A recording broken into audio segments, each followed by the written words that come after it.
Comment s'y retrouver dans les différents papiers qui existent chez Canson?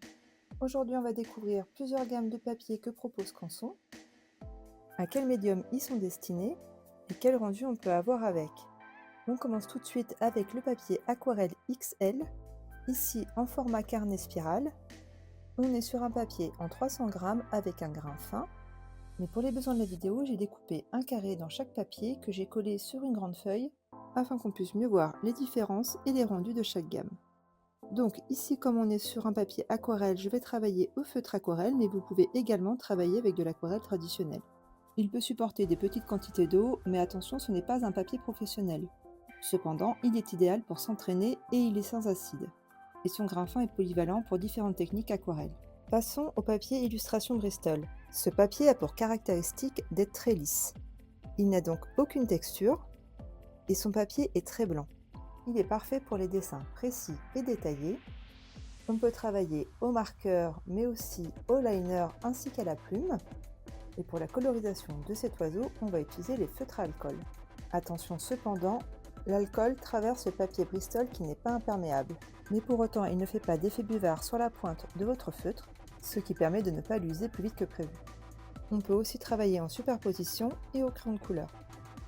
Pour le papier illustration manga, on est sur un 250 grammes. Par rapport au papier Bristol, il est légèrement plus texturé, cependant il reste dans les papiers lisses. Et contrairement au papier Bristol, il est blanc mais pas extra blanc, ce qui fait qu'on a un blanc légèrement cassé si on compare avec le Bristol. On peut travailler aussi au feutre à alcool, en superposition, mais également au crayon de couleur. Les marqueurs à base d'encre gel fonctionnent aussi très bien sur ce papier.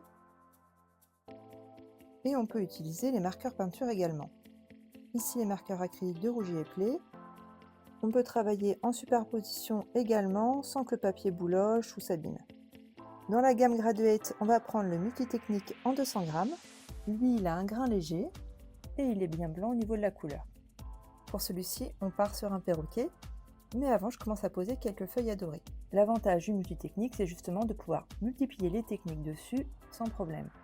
On peut utiliser aussi des marqueurs acryliques dessus, comme là pour l'œil, mais aussi du crayon de couleur.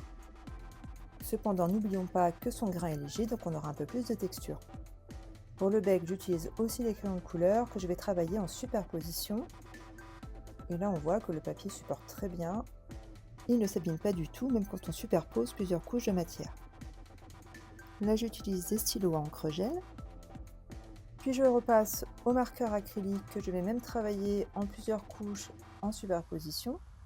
Et là, on voit bien que rien n'a bougé, ça a très bien supporté les différentes couches de matière.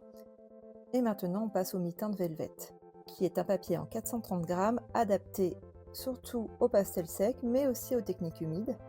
Ce papier a un grain très particulier, qui est un grain velours, qui permet d'accrocher notamment les pigments des pastels secs pour un rendu velouté. Et vous avez plusieurs couleurs de papier dans les blocs. Je commence ce dessin avec les crayons pastel.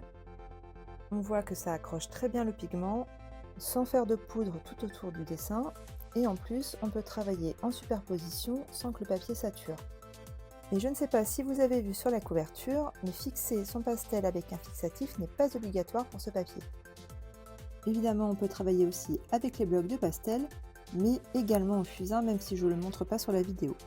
Pour conclure dans cette vidéo, on a pu voir qu'il est important de bien choisir son papier par rapport au médium qu'on utilise. Cela peut tout changer dans votre expérience, mais aussi dans le rendu final de votre dessin.